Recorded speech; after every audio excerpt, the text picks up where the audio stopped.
Kemudian dia bilang, "Mbak, mau nggak Mbak? Saya tunjukin tali pocongnya, saya masih bawa. Ada di saku saya," katanya gitu.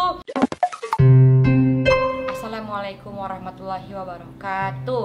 Waalaikumsalam warahmatullahi wabarakatuh. Ini kenapa jadi kalem gini ya Yun? Mungkin lu pada kenapa sih? Nah, ini adalah lanjutan dari Konten tadi kita- Ricis TV sih. Iya, bikin challenge. Challenge.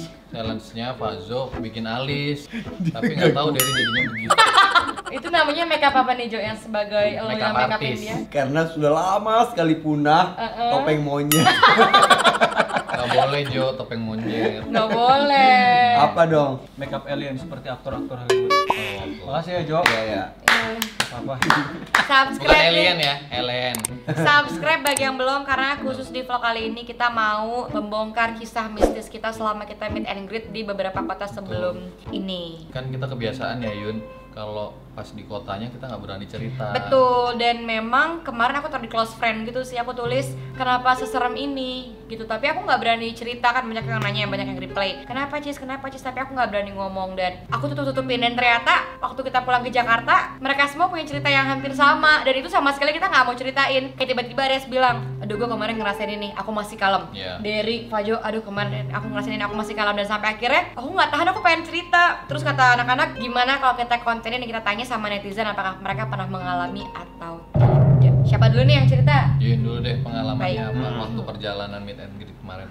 Selama aku menjalankan meet and greet ke berbagai kota, salah satu kota yang paling menyisakan misteri atau mistis banget bagi Ricis, bagi aku pribadi, yaitu di Banyuwangi. Aku nggak tahu ya kenapa di antara semua kota cuma di Banyuwangi, atau mungkin di perjalanannya yang ngebuat aku ngerasa aku merinding banget. Padahal masih sore loh, asar gitu kalau nggak salah, sore banget. Dan udah gitu ditambah lagi drivernya bilang, iya mbak, di sini banyak kecelakaan, di sini banyak mobil yang jatuh ke jurang dan tidak selamat orang-orangnya. Terus katanya dulu ada perang gitu, terus yang orang-orang yang nggak selamat atau misalnya nggak tahu nih mau dibawa kemana, dibuang ke jurang itu walaupun dia masih hidup, dibuang ke sana semuanya. Terus dengar-dengar katanya setiap malam, setiap lewat sana, kata bapaknya banyak yang mendengar suara tangisan, dan di situ namanya adalah curah tangis. Betul. Aku juga ingat Cis. Kan kita satu mobil ya. Yes.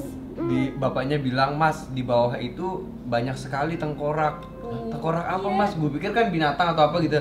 Tengkorak manusia, kepala manusia di sana banyak. Dia bilang. Tapi coba deh kita baca kisah tentang curah tangis di Google ya. Tapi sih aku nggak tahu pasti itu letaknya di Banyuwangi atau di perbatasan atau di mana. Kita coba baca salah satu ceritanya di otosia.com. Jika pernah menuju Bali melalui jalur darat, kalian akan melewati dua jalur, yaitu jalur Hutan Baluran, Situbondo, Banyuwangi, dan Gunung Gumitir, Jember, Banyuwangi.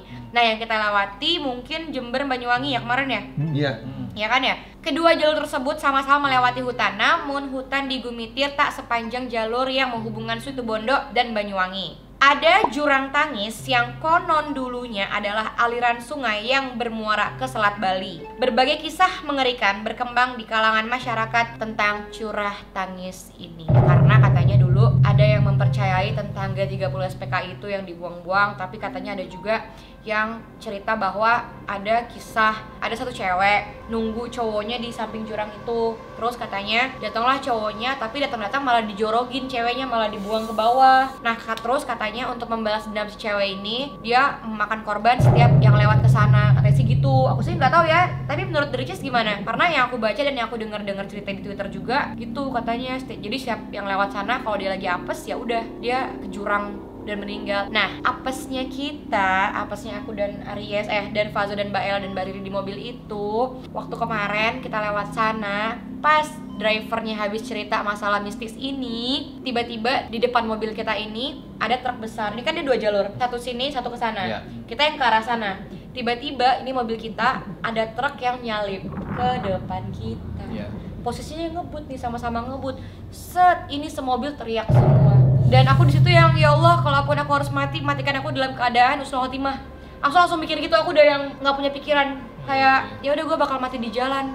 Dan Mbak Riri udah teriak banget, Ella udah nggak berani apa-apa. Pas udah deket, tipis banget baru si truknya ini minggir. baru kita bisa jalan. Dan itu untung sih mobil kita nggak banting setir ke jurang, karena kalau dia banting setir aku mungkin nggak ada di sini guys. Makanya hari itu adalah hari keberuntungan karena aku masih dikasih usia. Dan yang bikin aku takut adalah setelah itu bapaknya marah-marah dan mengeluarkan kalimat-kalimat kasar ke truk sebelah, tapi kacanya ditutup. Kan kaca ditutup yang denger Nggak kita, kedengar, mohon iya. maaf. Jadi aku ngerasa yang, Pak kok marah-marah, kan aku jadi takut gitu loh. Dan di situ aku ngerasa ini tandanya apa ya Allah gitu, tandanya apa. Di situ aku langsung doa sebanyak-banyaknya, bersyukur sebanyak-banyaknya karena masih hidup. Dan habis itu aku speechless, nggak bisa berkata-kata. Ya mohon doanya aja. Dan alhamdulillah sampai sekarang aku masih hidup. Itu sih bukan lebih ke mistis sih, tapi lebih ke apa ya, tragedi kali ya kalau aku ya. Iya, soalnya itu bertepatan banget dia habis cerita mistis-mistis Yes. itu langsung Iya. Allahu Akbar, gue pikir Itu ya Allah, dia. astagfirullahaladzim. Gue sampai hotel sampai sujud syukur, ya Allah terima kasih kita Benar. masih selamat, masih hidup. Berarti ibarat ini doa-doa dari Ricis kalian masih diijabah Allah, pengen Apalagi- ketemu sama kita. Betul, gitu. apalagi mereka nungguin kita kan. Betul. Gitu. Dan bapaknya juga habis ceritain itu, aku sih benar-benar nggak percaya sama sekali ya, karena aku bukan orang yang cerita horor langsung percaya. Jadi aku percaya ketika aku mengalami langsung. Jadi habis bapaknya cerita, iya banyak tengkorak, banyak mayat, banyak ini, banyak itu, aku sama sekali los aja gitu, nggak aku peduliin. Aku cuman main handphone, iya ya pak, iya ya pak. Seketika truknya itu depan kita, aku langsung teriak, aku langsung yang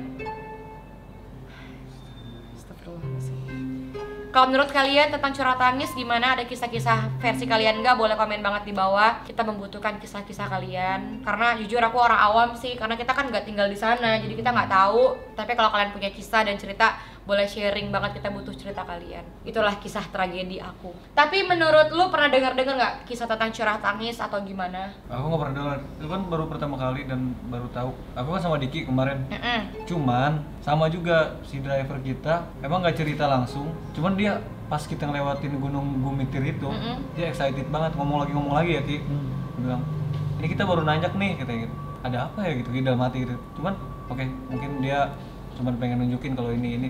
Terus Diki bilang, oh ini mah kayak puncak pak, sama gitu kan. Pas nyampe sana lagi, cerita lagi si bapaknya.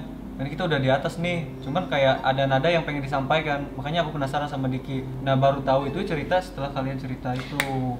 Pas banget. Ini aku boleh cerita nggak ya? Soalnya ini masalah drivernya. Tapi ini sensitif sih kalau kataku. Maaf ya sebelumnya. Maaf ya Kalau sebelumnya. misalnya nanti gimana di-cut aja. Oke, ini kalau misalnya agak aneh dikat aja ya netizen ya, maaf ya semuanya. Jadi pas di perjalanan itu sebelum truknya hampir nabrak kita, drivernya cerita dia pernah ikut aliran sesat. Maaf banget, dia cerita dengan bangganya. Aku sih masih nggak percaya, jadi aku udah cuek aja, aku sambil main handphone karena bagi aku itu cuma dongeng gitu. Jadi karena dia di depan juga kita nggak bisa lihat ekspresinya kan. Tapi denger itu aku langsung yang, apaan sih pak? Enggak banget, apaan sih pak? Maksudnya apa banget lu ngapain cerita gitu ke gue gitu? Sementara kan kita kan bukan tinggal di sana, dan menurut aku aliran sesat ya enggak banget, bukan untuk dibagi dan dibanggakan gitu. Dan dia cerita intinya dulu dia pernah ikut aliran sesat, dia pernah ambil tali pocong di kuburan.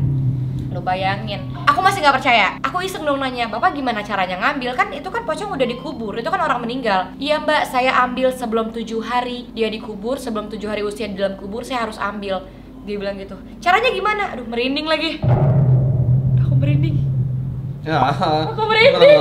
Yes. Lanjut nggak? Baik. Dia bilang sebelum 7 hari. Oh merinding.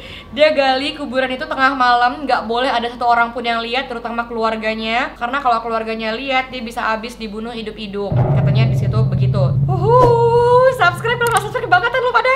Dari sampai situ aku masih belum percaya, karena bagi aku itu cuma dongeng, karena aku nggak pernah lihat secara langsung di depan mata aku. Kemudian dia bilang, mbak mau nggak mbak saya tunjukin tali pocongnya, saya masih bawa, ada di saku saya, katanya gitu. Gue yang tadinya lagi main handphone langsung yang Semua langsung diem. tatan.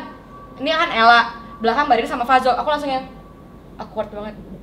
Nggak ada yang berani ngomong, duduk. Kita masih diem aja. Terus bapaknya ngelanjutin, mbak kalau kita punya tali pocong atau kita punya hal-hal begituan, kita bisa lihat apapun. Termasuk kita bisa lihat siapa jodoh kita ke depannya. Fazo jadi saksi, bapak itu pernah bilang, mbak mau nggak saya liatin siapa jodohnya mbak? Yuyun langsung bilang apa? Gue langsung bilang, pak saya masih mau masuk surga, saya nggak mau mati masuk neraka, saya masih percaya Allah dengan lantangnya. Atau mungkin bapak itu ngerasa tersinggung kali ya pas aku ngomong gitu, dia langsung diem terus langsung ngapain gitu, langsung rogoh kocek atau entah, aku nggak tahu dia habis ngapain. merinding. Terus ya udah dia bilang gitu, terus dia bilang dia punya batu akik, dia bisa Iya. melihat makhluk-makhluk yang tidak bisa kita lihat karena katanya kepercayaan dia ada di situ. Kayak dia bisa minta apa aja oleh si makhluk itu. Misalnya Bang Aries mau minta harta yang banyak, abang harus lihat si makhluk itu dulu untuk minta barang-barang benda-benda itu. Jadi dia bilang gitu, Mbak mau nggak Mbak ketemu sama mereka untuk Mbak minta apa aja yang Mbak mau? Enggak, aku bilang gitu. Habis itu dia bilang, mau nggak dibukain mata batinnya biar Yes. bisa ngeliat? Nah. Enggak pak, enggak pak. Aku tuh Pak." nggak tahu ya, ini tuh konteksnya bercanda atau serius karena kita nggak lihat mukanya beliau. Karena kita semua di belakang, dia di depan sambil nyetir, dan itu tuh kaca spion yang tengah tuh ngadep ke muka kita. Jadi kita nggak bisa lihat mukanya dia. Ataupun kalau kita lihat muka dia, dia pasti lihat ke kita gitu loh. Jadi langsung yang aduh, sial banget tuh hari itu pokoknya. Aku langsung curhat ke Wildan, kata Wildan pindah mobil. Tapi nggak bisa pindah mobil karena udah seharian kontraknya sama dia tuh mobil. Jadi nggak ada mobil lain, seharian sama dia. Setelah saat itu kita nggak mau ngobrol lagi sama bapak itu karena menurut kita bercandanya nggak lucu. Kalaupun itu bercanda emang itu nggak lucu. Kalaupun serius, ini bukan waktunya untuk serius yang begituan. Jadi kita langsung diem. Dan menurut kalian gimana? Itu asli atau bercanda?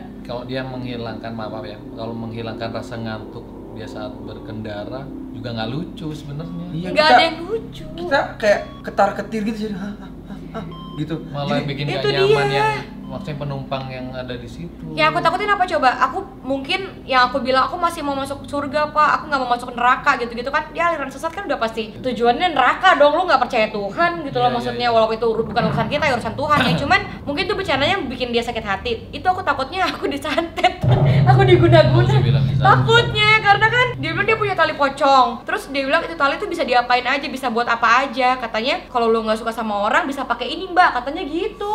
Aku langsung yang ya Allah, aku masih percaya padamu ya Allah. Terus aku tidur di ujung, ada Faza di tengah. Aku lihat ke arah sofa itu, Derry lagi tidur gitu. Pas aku balik badan, Derry ada di sebelahnya Fazo. Assalamualaikum ya akhi.